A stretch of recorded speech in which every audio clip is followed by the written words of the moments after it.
Hey gang, welcome to Ozone Late Night. This is part 2 of my conversation with Jason Howell, host and producer over at twit.tv.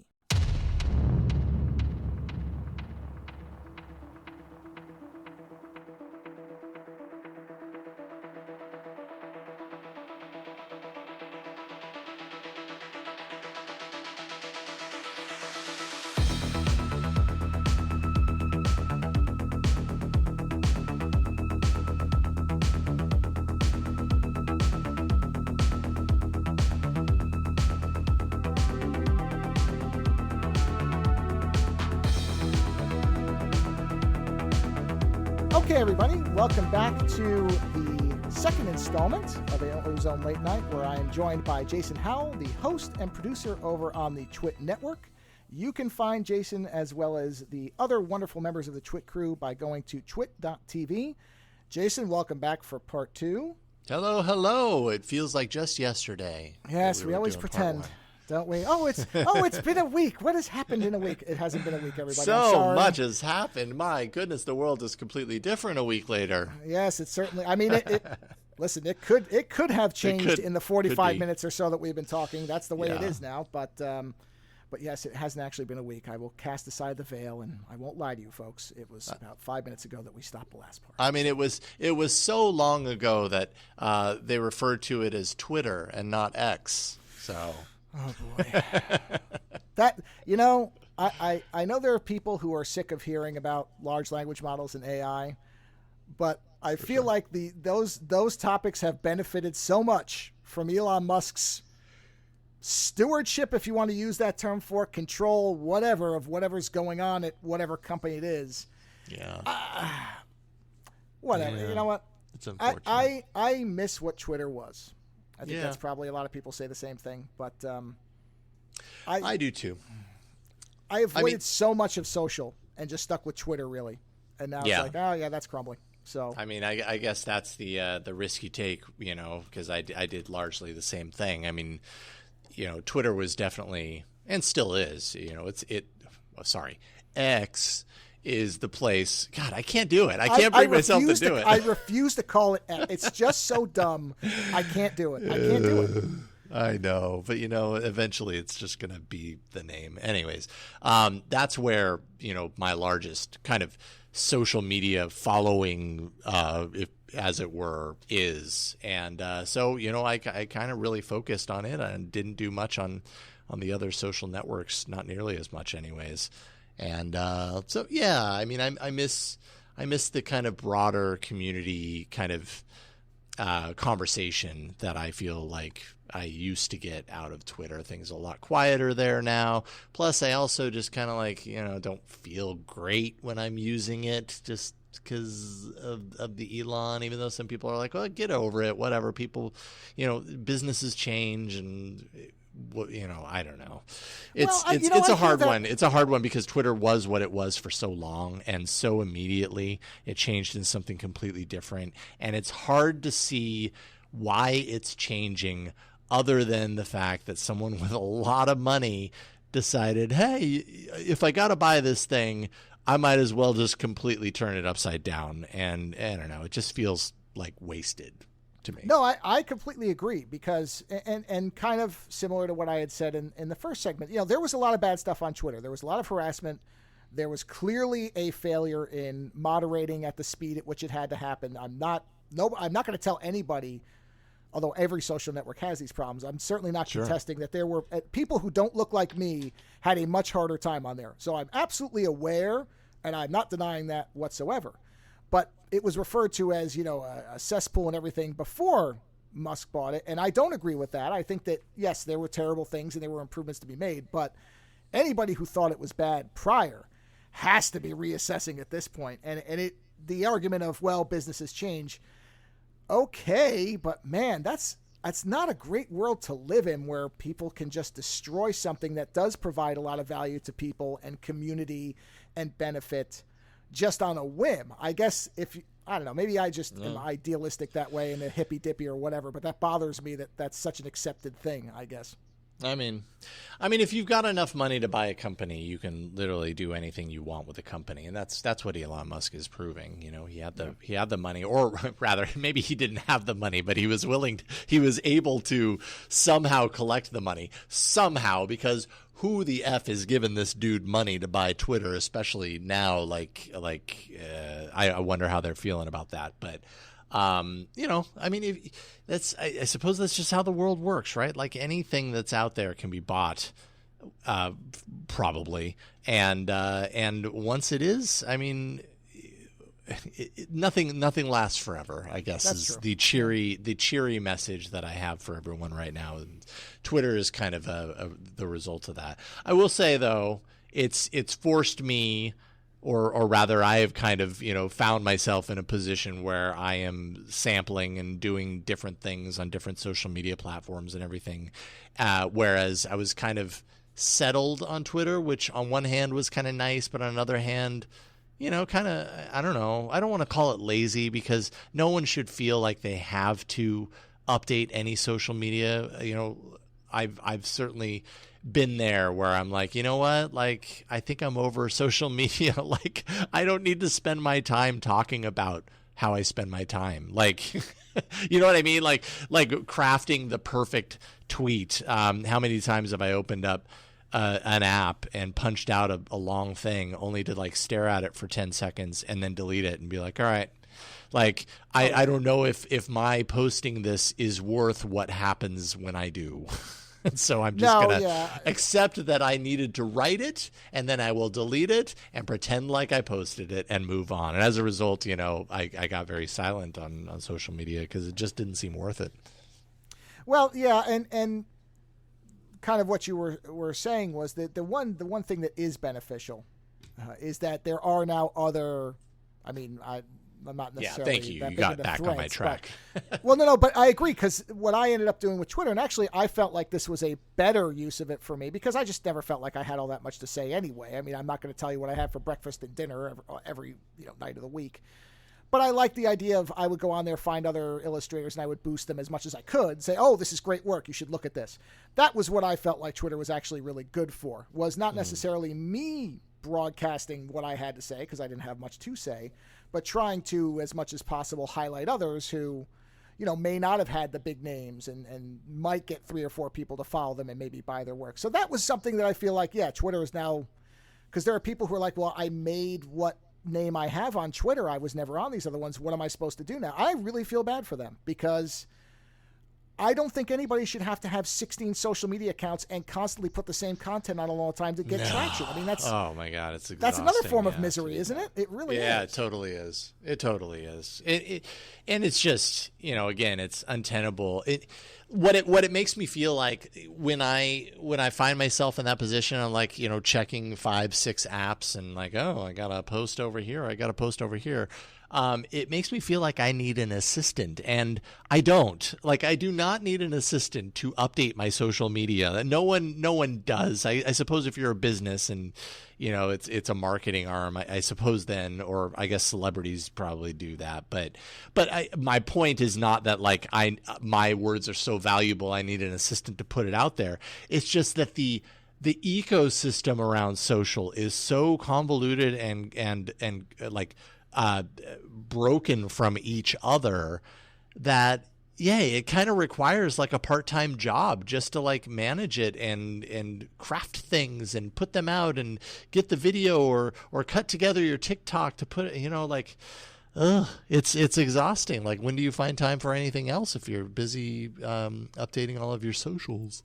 Right. And the thing I'm curious about, and I don't know where it's going to end up, because I'm not no kind of fortune teller or anything like that, but right now it feels like social media has fractured into niche environments. So, you know, there's a certain, well, I guess most people are on Threads because it's the most easily accessible via Facebook and Instagram. So it's kind of all ecosystem together.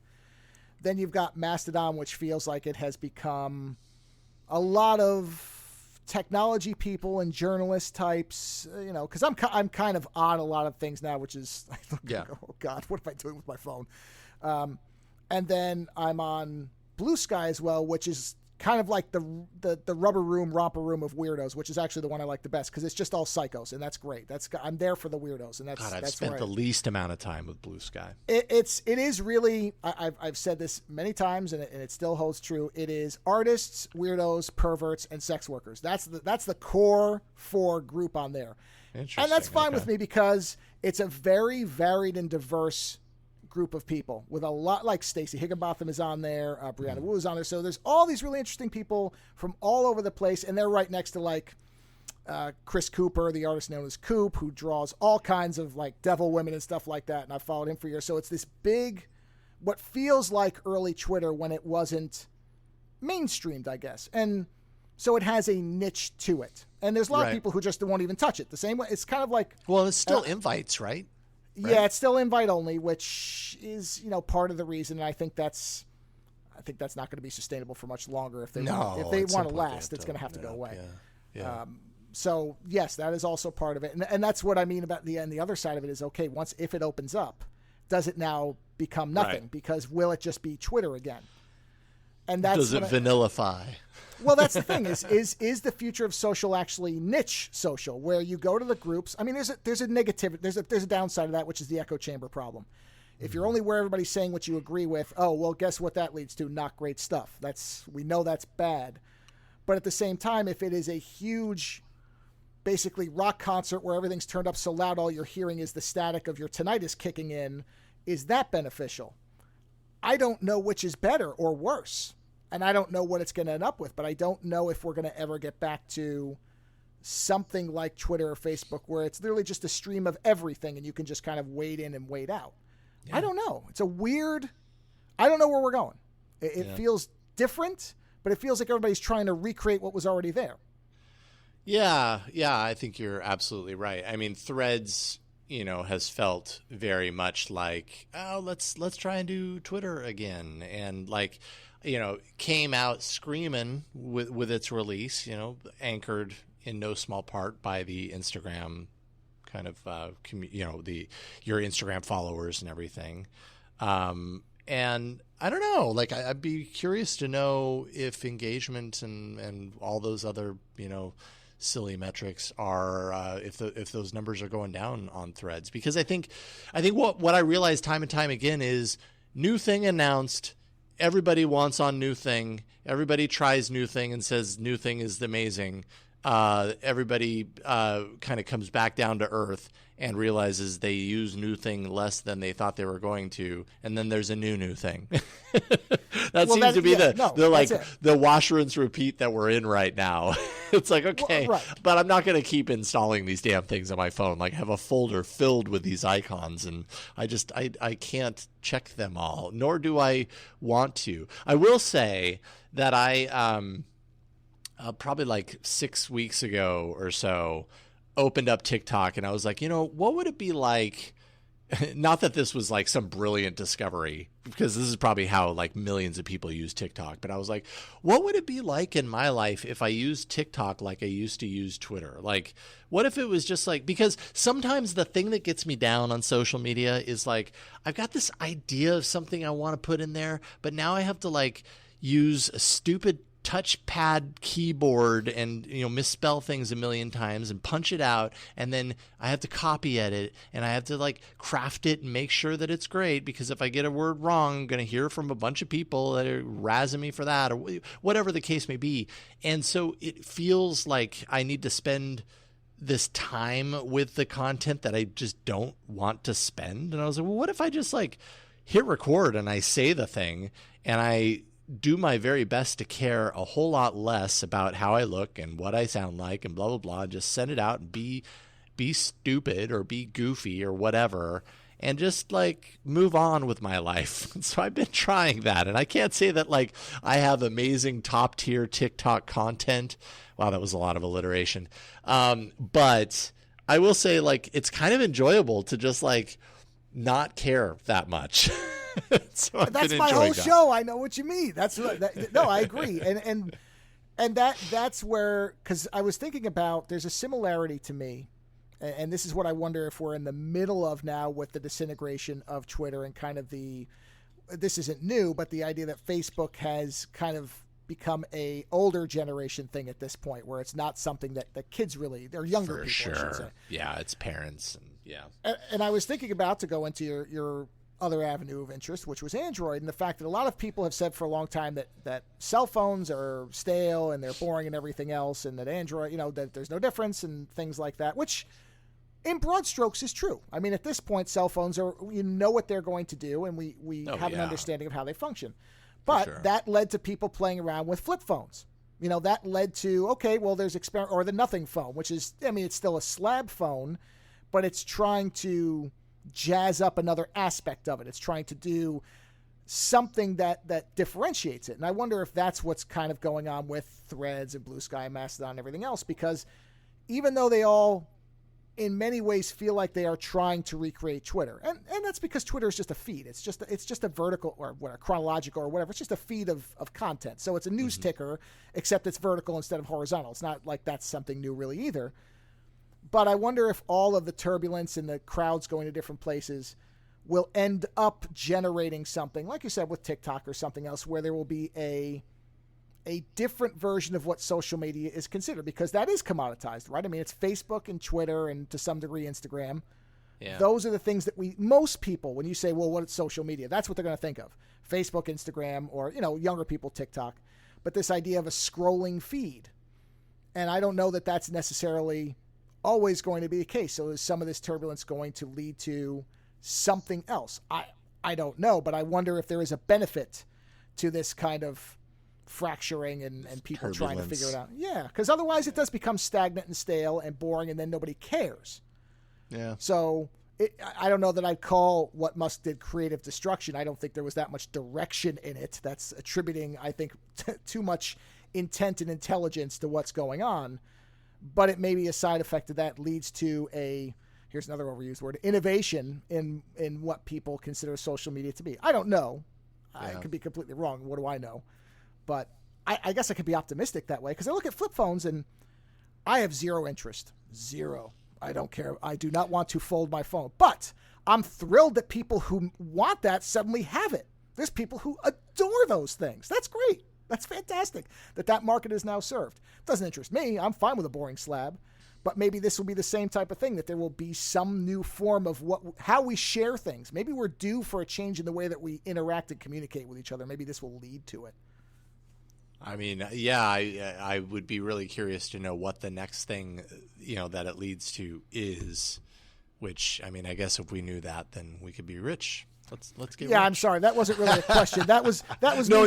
I know. I'm thinking about it. And I do think that, where we are right now is kind of a little bit of an inflection point where we're realizing, okay, what we've had, doesn't work for a certain number of reasons, be it safety and privacy and megalomaniacs and, all this other stuff. But what we're replacing it with is something that's very similar. And I think we're doing that because that's comfortable and change is hard.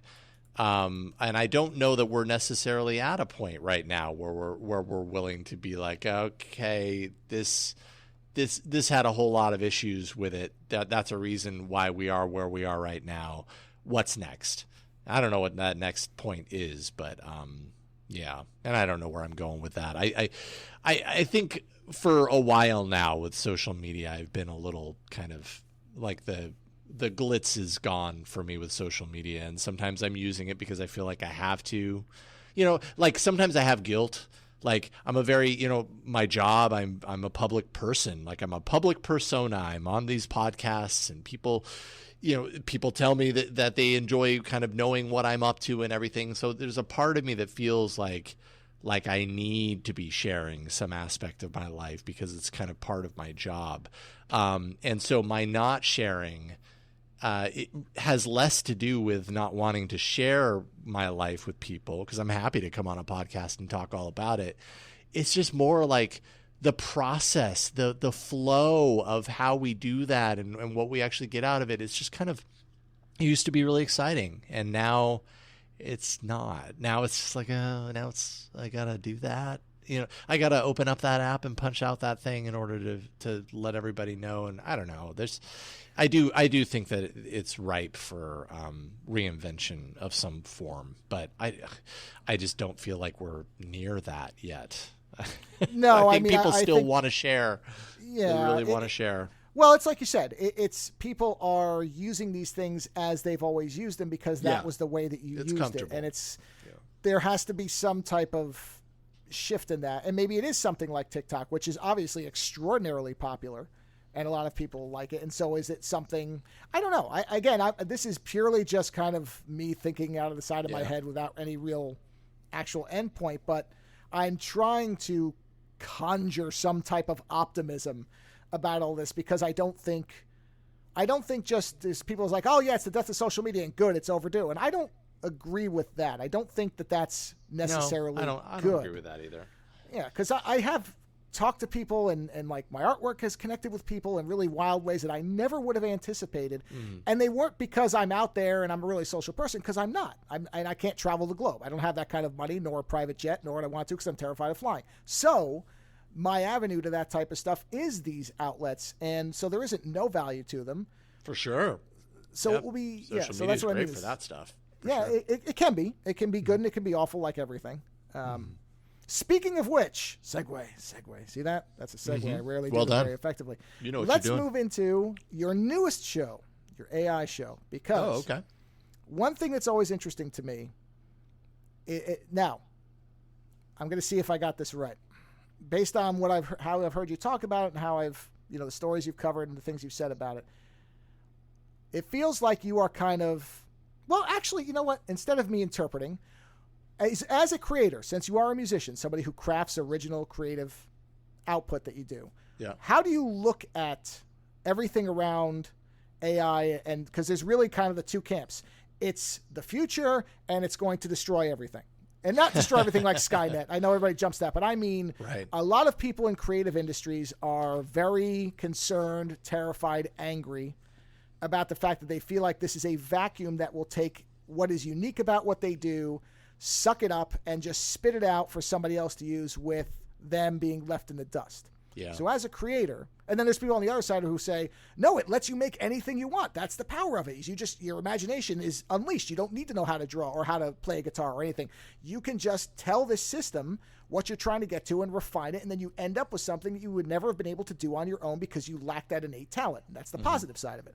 So as a creator, I'm curious where you come down on that. Not necessarily on one side or another, but how you view that from where you are, because you're, again, at kind of an intersection of, you have the technology background and you're a creator. Yeah.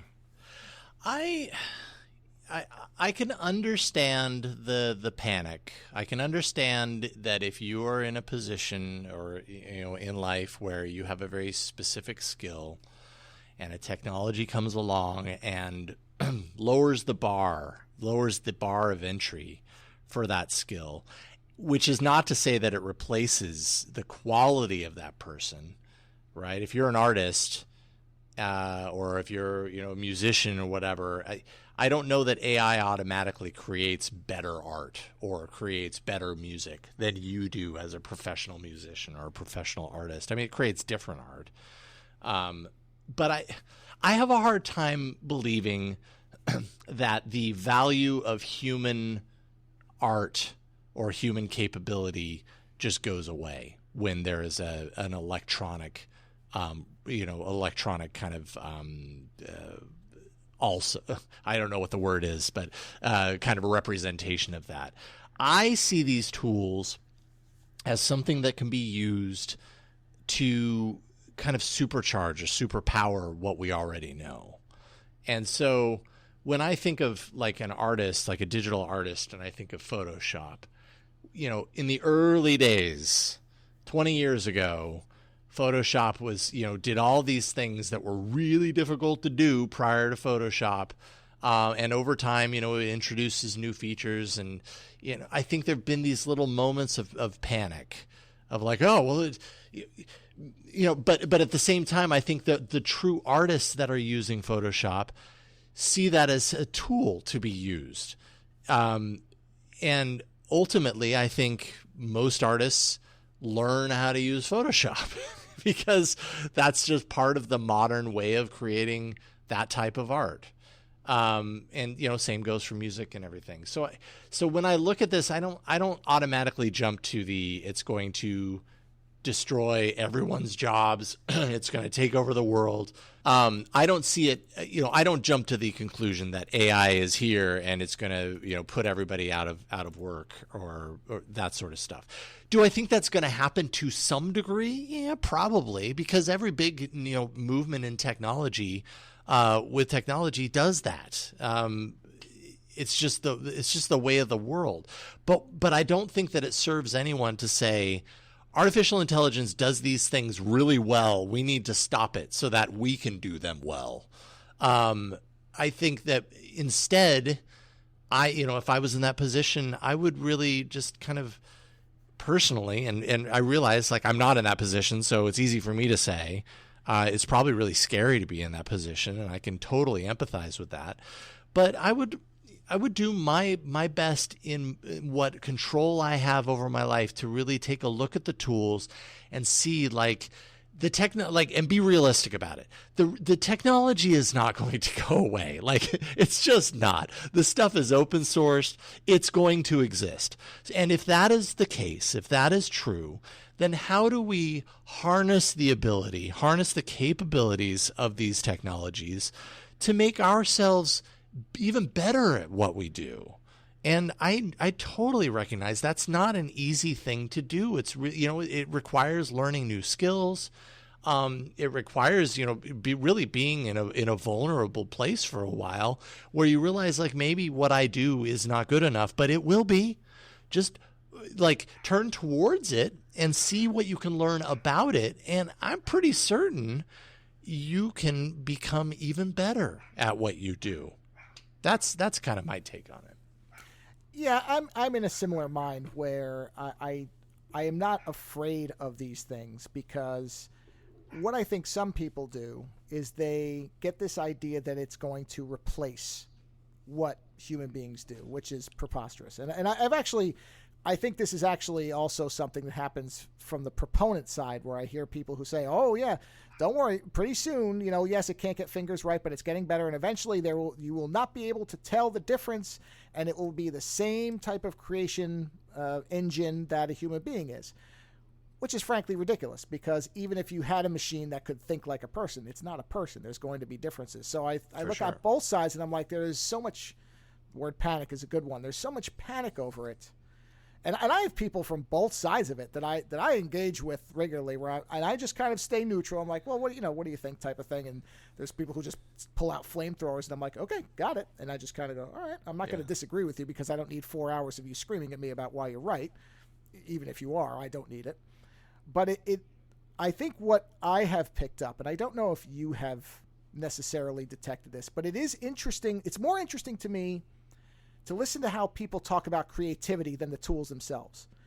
Because when I hear people who say things like, well, all artists copy from each other, and I think, well, okay, I sort of get what you mean, but I don't think that's the way to phrase it. That's not really true. Well, maybe it's true, but I'll give you an example. If you heard that somebody had taken one of your songs and changed 3 notes and claimed it was their song, you wouldn't have much respect for that person as a musician, would you? I wouldn't think. I mean, literally copied it and changed a few notes of it. Just is significant enough that you couldn't sue them, I guess.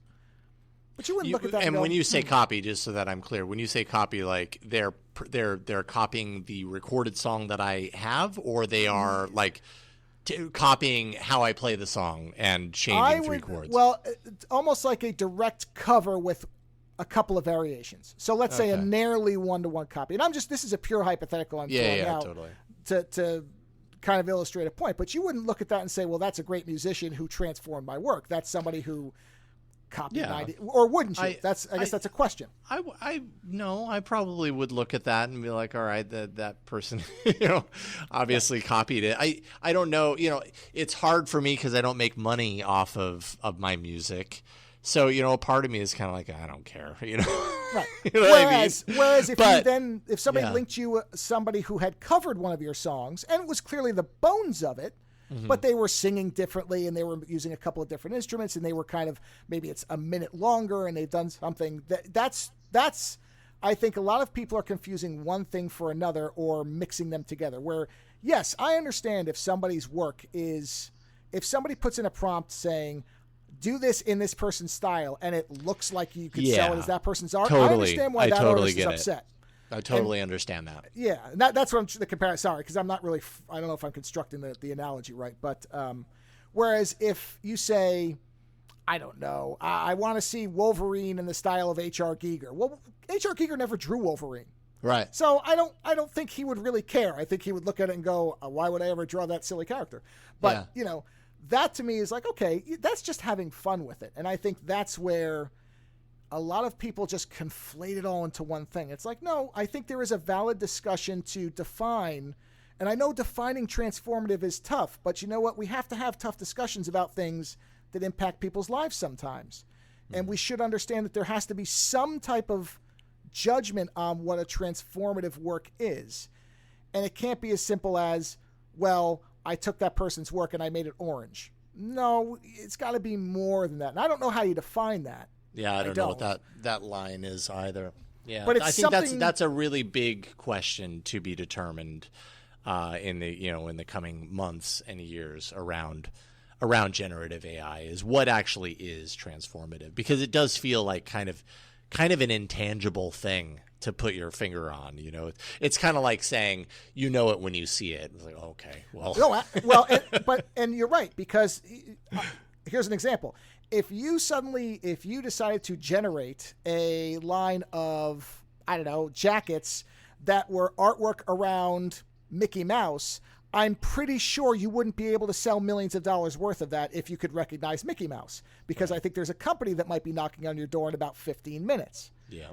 So if that's not transformative, that standard should apply to everybody. And I think, it's not the tool. What's interesting to me is the discussion around creativity, and there is a value in making sure that somebody can't just be completely ripped off. But I don't think that often happens. But I do think it's happened.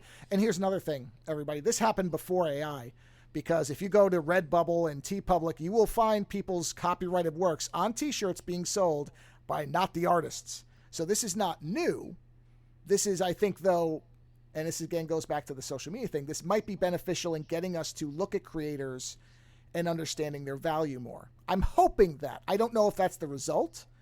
But if that comes out of it, then it's all work. Then all this turmoil is actually beneficial. Is for people to, and again, goes back to the Club Twit model. Is this idea that this stuff doesn't exist in a vacuum. There are creators who are putting work into making something, and there should be a value, and there should be a proper respect for that.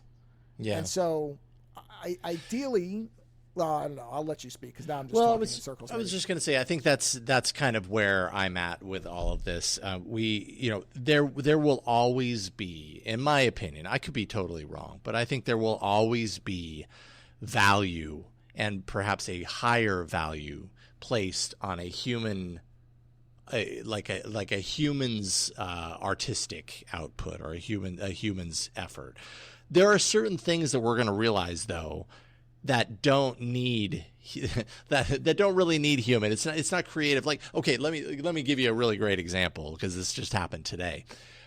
Keywords are the bane of my existence. I hate writing keywords for videos, or a podcast that we do. Like, we get done with Security Now, and I have 500 characters, and I've got to summarize in keywords that are searchable, that represent YouTube searches that people might plug in order to find this episode of Security Now. So I've got to kind of go through the notes and kind of figure out what are 3 or 4 words for each story, a couple of those. And I don't know why, but it just bugs me that I have to do that. I realize, and of course we all do if we're creating content online. Like, it's just the way it is, but I can't help it. I just hate it.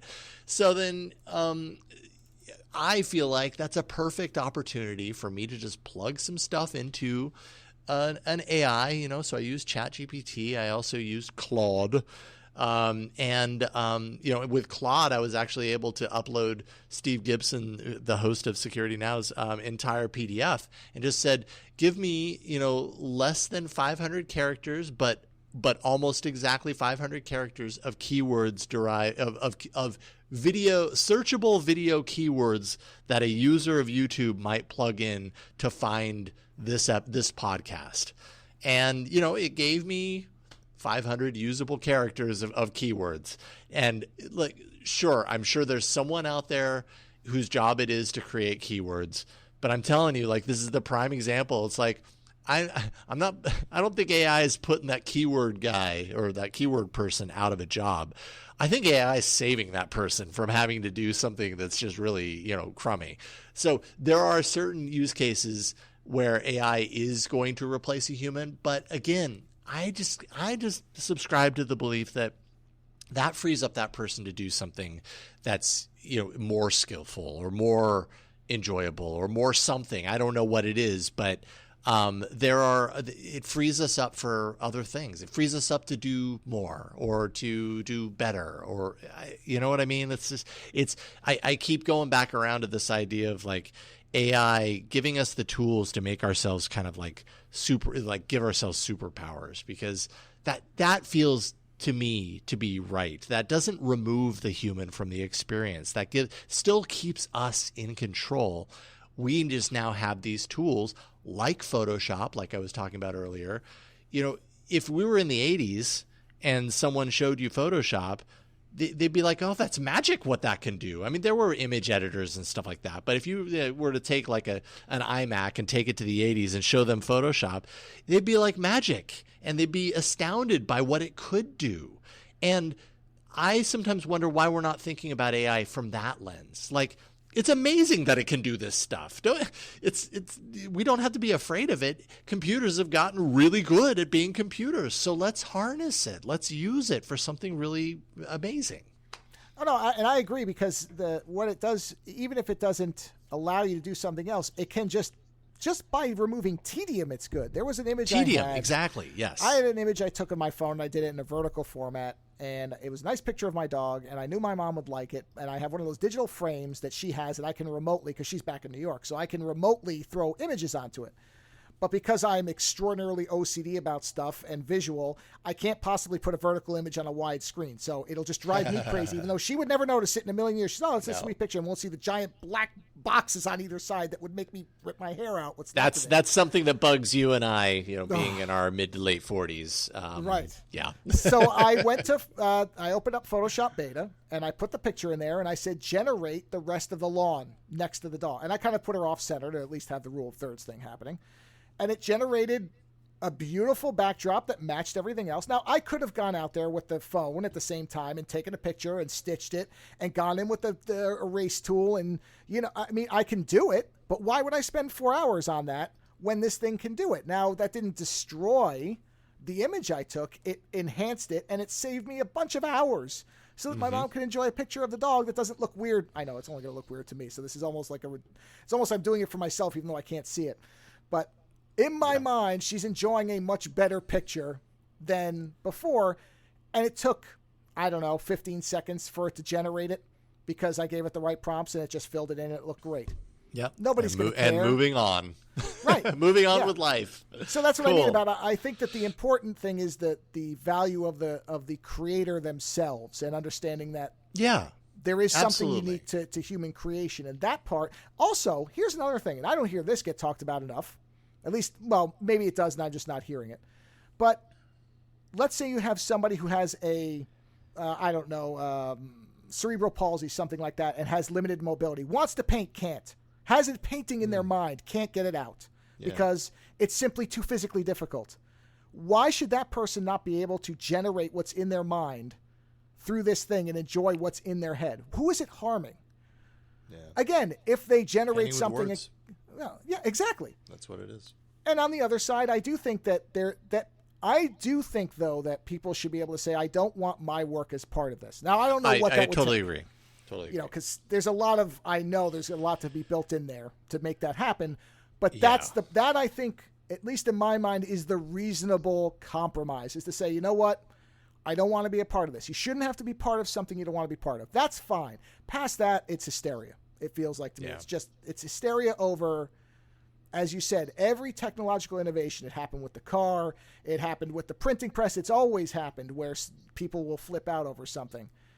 And you can't fight progress in that way. You can try, you'll end up being miserable and alone. There's just nothing you can do. Well, you'll be the Unabomber. I don't think you want to be the Unabomber, so don't be the Unabomber. You know, it's yeah.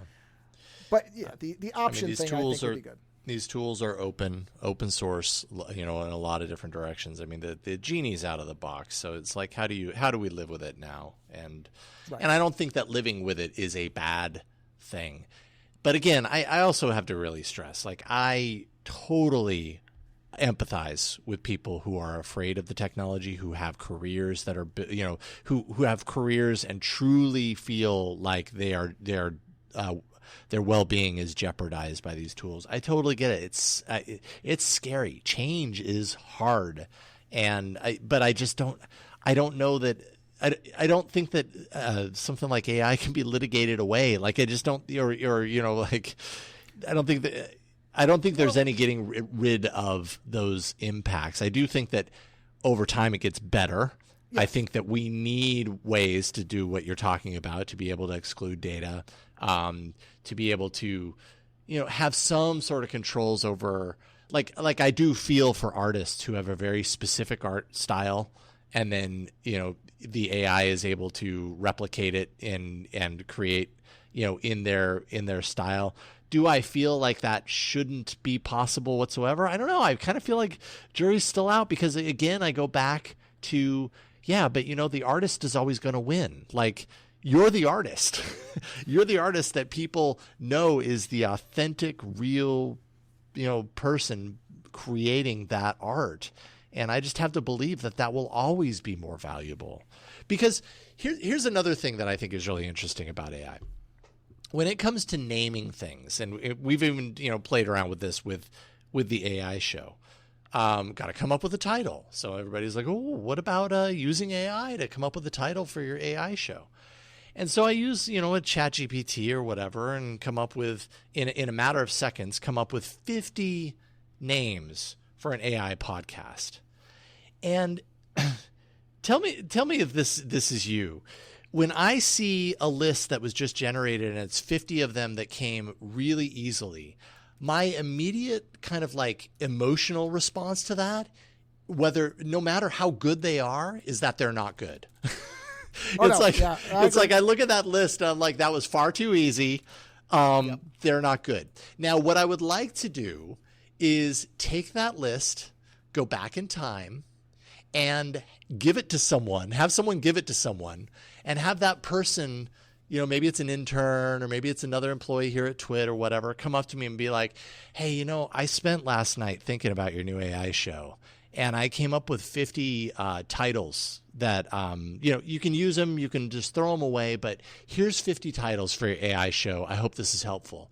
I guarantee you I'd look at that list and I'd be like, man, these are some really great titles. But, well, you know, but because it comes from a machine, I have a harder time doing that. And I'm sure that I'm not alone on this.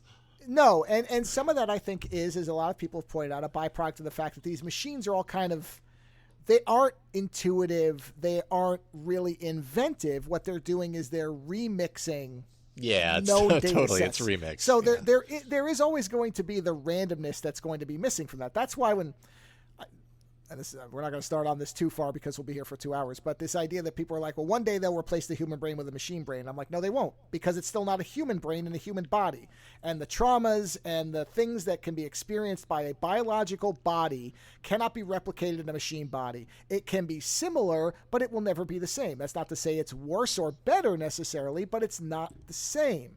Yeah. And this is an even 50 generations back version of that, where it's, well, there's only as much as these things suck in, that still is a limited data set compared to what one person who's walking along thinking about your show and stubs their toe and says whatever expletive, and then thinks about that and goes, oh, you know what, expletive AI, that's a great show title. That only happened because there was a random event, right? That machine's not going to stub its toe. I mean, maybe if it fries a transistor or something, and that would be interesting to see what the output would be. But that level of random creation, intuition, whatever, is not something that a machine can do. It can try, but it can't really do it because it's not sentient. It's not alive. That's why AI is such a terrible term for it, because people think, oh, it's a Terminator walking around, or, you know, some kind of living Johnny Five walking around. No, it's not. It's not that. And so, and part of this, the stuff we're talking about in terms of the panic and everything, part of that is because the anthropomorphization, there we go, problem, what AI has been pop culture assimilated to be. Ooh, assimilation. Now it's the Borg. See, AI. It's all of that stuff that makes people react in a certain way without really thinking about, because I think you're right. I actually much agree that you're not going to replace people. Those creators are still valuable. I think we agree too on the choice thing is I also wouldn't want somebody to take a drawing of mine and just replace, like, if it's a superhero one, and just put swastikas on the center of it and then sell it. I'd be like, no, wait, I'm sorry. Of course not. And that's where there has to be some check, or like the SAG-AFTRA stuff where they came out and said, yeah, we just want to have your likeness forever and we'll just use that. So we're going to pay you once. That's the other side of it where it's like, okay, there has to be some recognition that there is something valuable about what creators bring to this stuff. Doesn't mean you close the door. It means you recognize that different people walk through different doors. Okay, this analogy is falling apart, but that there has to be a balanced idea to this stuff, that it has to be recognized as a tool, and just like a hammer, you can build a house, you can kill somebody. And so, I mean, I do think that there is something to be caution. There is room for caution when it comes to the fact that some people with a lot of influence and a lot of money and put in a position of power can make, can make really bad choices as well. And yes.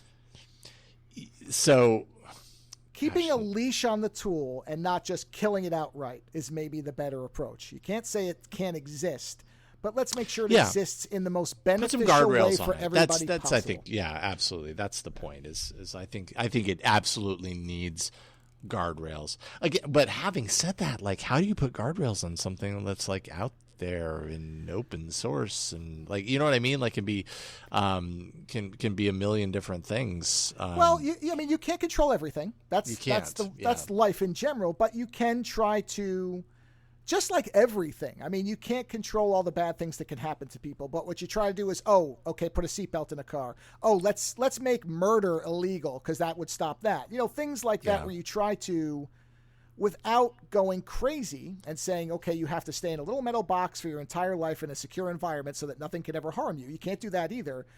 But there are things that are reasonable that that you can do to try to make it as equitable and fair as possible. Yeah, and you're going to accept that some people will go outside of that, just like people will take, I don't know, medication that's benevolent when taken properly, and they'll overdose on it. You can't then say there's no medication. You say, well, you try. Right. You can't do it all. Yeah, good. And example. I think that's where it gets lost again, on both sides, to make sure I'm fair about it. The people who think it's the destruction of the universe and the people who think it's, the savior of the future. Both of those angles, to me, like most extremist positions, typically are wrong. And the thing is, there has to be a moderate, might be the wrong word for it, but there has to be a considered approach to it that neither stops it nor lets it just run when there's every possibility it'll burn down a house it runs into. Again, terrible analogy, but I think it's understood what I'm trying to get. Yeah, I understand. And on that note, that there is probably a middle path that will be good for everybody. Let's end on a positive note, if we can. Okay, fine.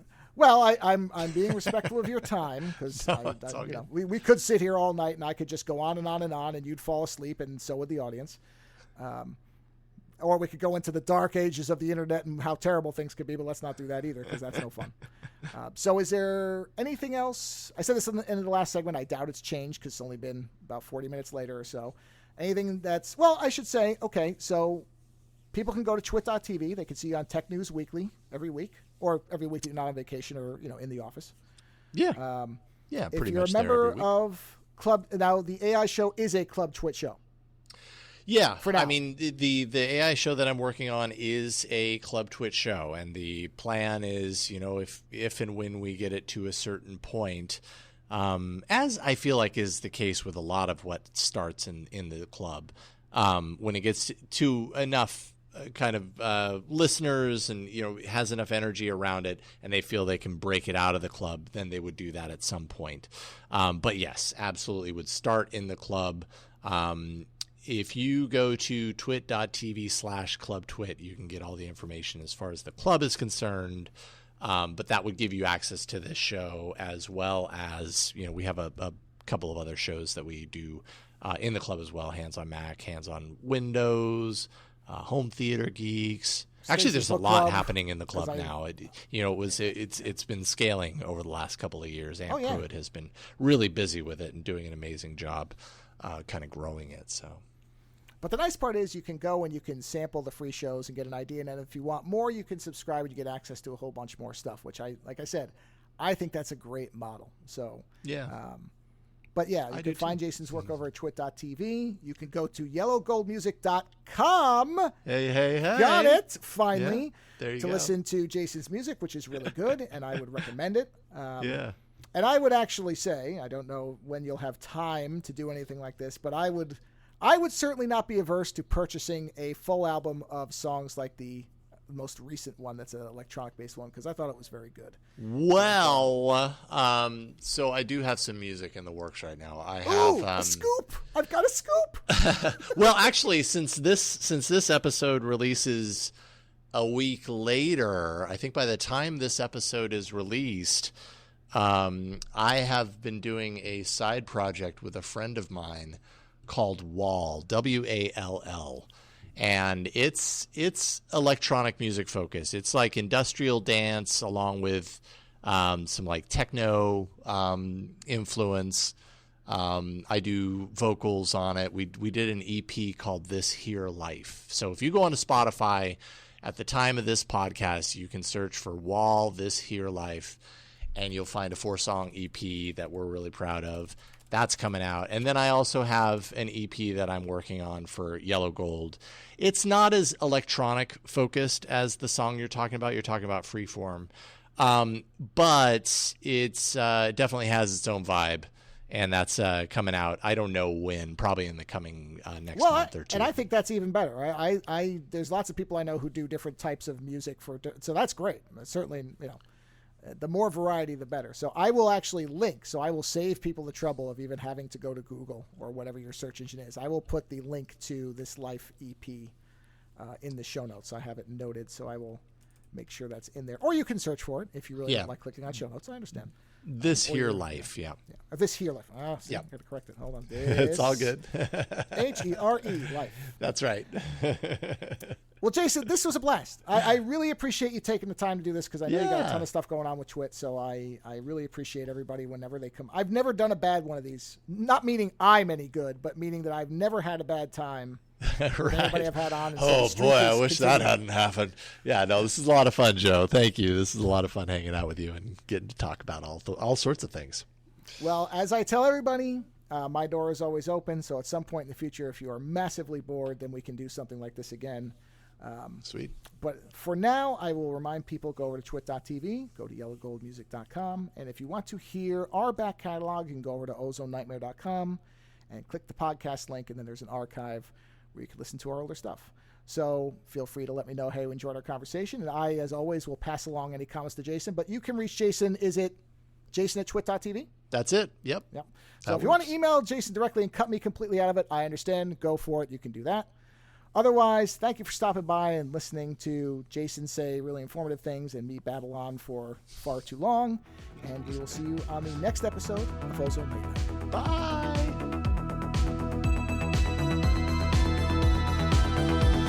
Visit ozonenightmare.com to subscribe to new episodes, browse through our back catalog, or to find links to support the show.